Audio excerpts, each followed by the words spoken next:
selamat pagi anak-anak. Kembali lagi bersama Ibu Ririn Pramita pada pembelajaran jarak jauh kita hari ini. Pada pembelajaran hari ini, hari Rabu, tanggal 17 November 2021. Sebelum kita mulai pembelajaran kita, alangkah baiknya kita berdoa terlebih dahulu. Mari anak-anak, kita bersatu dalam doa. Atas nama Bapa dan Putra dan Roh Kudus. Amin. Bapa kami yang ada di dalam surga, dimuliakanlah namamu, datanglah kerajaanmu, jadilah kehendak-mu di atas bumi seperti di dalam surga. Berilah kami rezeki pada hari ini, dan ampunilah kesalahan kami seperti kami pun mengampuni yang bersalah kepada kami. Dan janganlah masukkan kami ke dalam pencobaan, tetapi bebaskanlah kami dari yang jahat. Amin. Atas nama Bapa dan Putra dan Roh Kudus. Amin. Ya, anak-anak, pada pembelajaran kita hari ini, kita masih PJJ karena masih masa pandemi. Hari ini kita masuk ke mata pelajaran matematika. Kita mengulang kembali pembelajaran kita yang sudah kita pelajari sebelumnya di bab 1 tentang bilangan bulat. Tujuan pembelajaran kita hari ini, siswa dapat menjelaskan bilangan bulat termasuk menggunakan garis bilangan. Garis bilangan sendiri adalah suatu gambar garis lurus yang setiap titiknya melambangkan suatu bilangan. Bilangan bulat ditunjukkan dengan lambang titik-titik tertentu yang berjarak sama di sepanjang garis ini. Berikut ini ada gambar garis bilangan. Ini gambar garis bilangan. Ini titik 0 atau bilangan 0. Ini ke sebelah kanan merupakan bilangan bulat positif dari titik 0 ke sebelah kanan. Dari titik 0 ke sebelah kiri merupakan bilangan bulat negatif. Bilangan 0 sampai bilangan 9 atau 0, 1, 2, 3, 4, 5, 6, 7, 8, dan 9 merupakan bilangan caca dan sampai seterusnya. Dari bilangan 1 sampai seterusnya, di garis bilangan ini sampai bilangan 9 itu merupakan bilangan asli. Garis bilangan, di sini ada contoh bilangan asli yaitu 1, 2, 3, 4, dan seterusnya. Kalau contoh bilangan caca yaitu 0, 1, 2, 3, 4, dan seterusnya. Di sini ada contoh soal bagaimana cara menggunakan garis bilangan. Ada seorang anak laki-laki bernama Udin. Udin sedang melangkahkan kakinya di atas lantai berpetak. Mula-mula Udin berdiri di titik 0, kemudian Udin melangkahkan kaki ke depan sejauh 4 langkah. Kemudian, ia melangkahkan kaki lagi sejauh 5 langkah. Di titik berapa Udin berdiri saat ini? Tuliskan pernyataan di atas dengan garis bilangan. Ini ada gambarnya. Jadi pertama si Udin di titik 0. Di mana-mana kalau misalnya di garis bilangan itu selalu kita menghadap ke bilangan yang positif atau menghadap ke arah kanan. Di situ dibilang mula-mula Udin melangkahkan kaki ke depan sejauh 4 langkah. 1, 2, 3, 4. Sampailah dia di titik 4. Kemudian dia melangkahkan kaki lagi sejauh 5 langkah. Dari titik 4, 1, 2, 3, 4, 5 langkah. Maka di titik berapa Udin berdiri saat ini? Jawabannya adalah di titik 9. Pernyataan di atas dapat dituliskan dengan 4 tambah 5 sama dengan 9. Selanjutnya ada sifat-sifat operasi hitung penjumlahan dan pengurangan pada garis bilangan.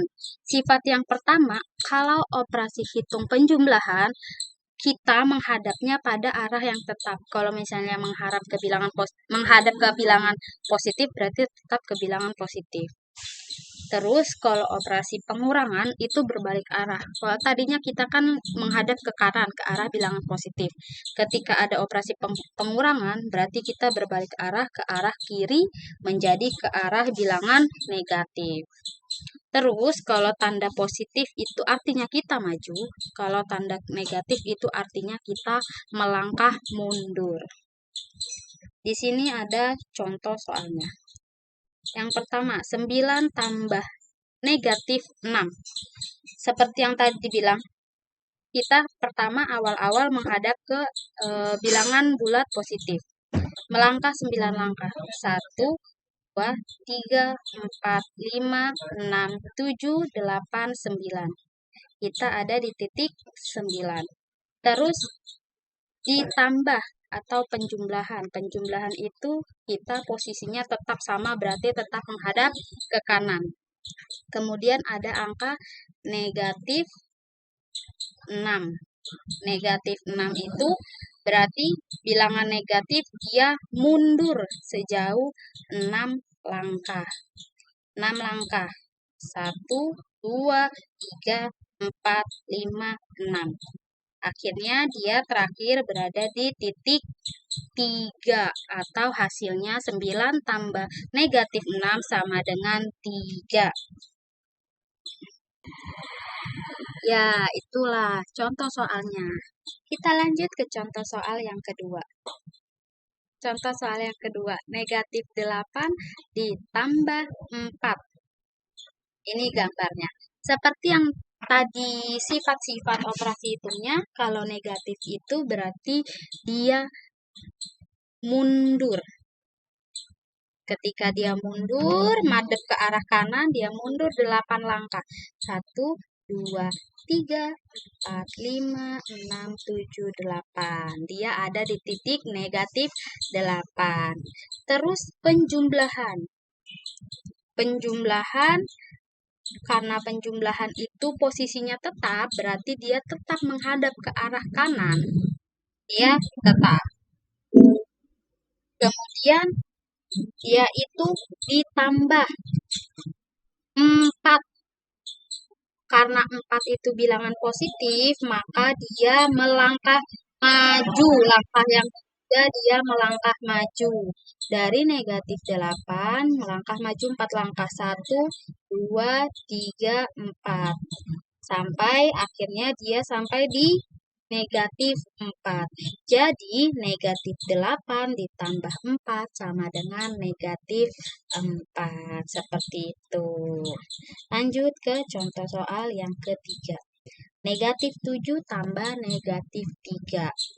Seperti biasa, dia di titik 0 menghadap ke arah kanan atau menghadap ke arah bilangan positif.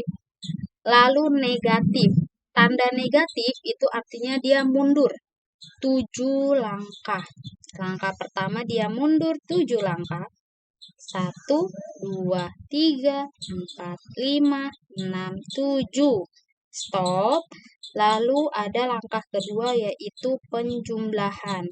Karena dia penjumlahan, maka badannya tidak akan berbalik. Dia akan tetap posisinya seperti itu, yaitu menghadap ke arah kanan, ke arah bilangan positif. Baru penjumlahan ditambah negatif 3. Negatif 3 karena ada tanda negatif berarti dia mundur. Dia mundur sebanyak 3 langkah. 1, 2, 3. Itu langkah ketiganya dia. Maka dia terakhir berada di titik negatif 10. Jadi, negatif 7 tambah negatif 3 sama dengan negatif 10. Lanjut. Berikutnya ada operasi hitung pengurangan. 4 dikurang negatif 5. Seperti biasa, dari titik 0 dia menghadap ke arah bilangan positif atau ke kanan. 4. Bilangan positif. Bilangan positif berarti dia menghadap ke kanan. Dia maju. Langkah pertama 4 langkah maju. 1, 2, 3, 4. 4 langkah maju. Kemudian ada tanda pengurangan. Seperti sifat-sifat operasi hitung yang tadi sudah dijelaskan. Kalau pengurangan berarti dia berbalik arah. Dia tadinya ke arah sana, sekarang dia berbalik arah ke arah sini. Ke arah bilangan negatif. Putar balik. Itu berarti dia menghadap, tadinya menghadap kanan, sekarang menghadap kiri. dan dikurang negatif 5. Negatif 5 karena angka negatif berarti dia mundur jalannya. 1, 2, 3, 4, 5 langkah.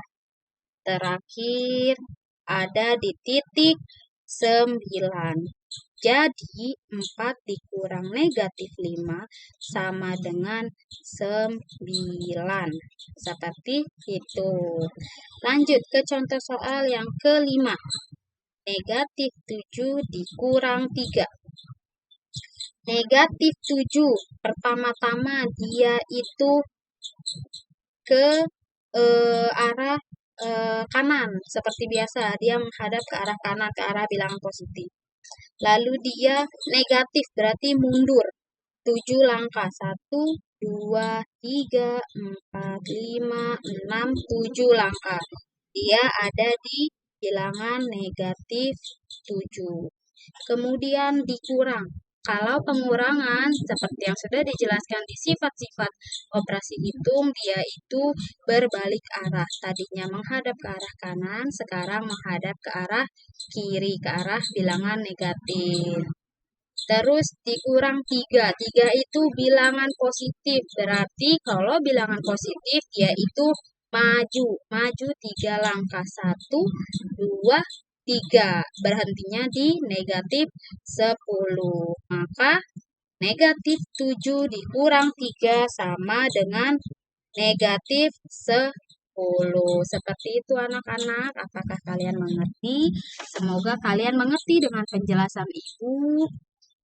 Bisa dipahami karena ini akan ada di soal pas penilaian akhir semester nanti. Ya anak-anak, segitu saja pembelajaran kita hari ini mengenai garis bilangan dan operasi hitung menggunakan garis bilangan. Kurang lebihnya Ibu mohon maaf. Kita akan tutup pembelajaran kita dengan berdoa Salam Maria. Ibu akan bantu pimpin doa Salam Maria. Mari anak-anak kita bersatu di dalam doa. Atas nama Bapa dan Putra dan Roh Kudus. Amin. Salam Maria penuh rahmat, Tuhan sertamu, terpujilah engkau di antara wanita dan terpujilah buah tubuhmu Yesus. Santa Maria Bunda Allah, doakanlah kami yang berdosa ini sekarang dan waktu kami mati. Amin. Atas nama Bapa dan Putra dan Roh Kudus. Amin. Terima kasih anak-anak, sampai bertemu pada pembelajaran jarak jauh kita selanjutnya. Tuhan Yesus memberkati. Bye.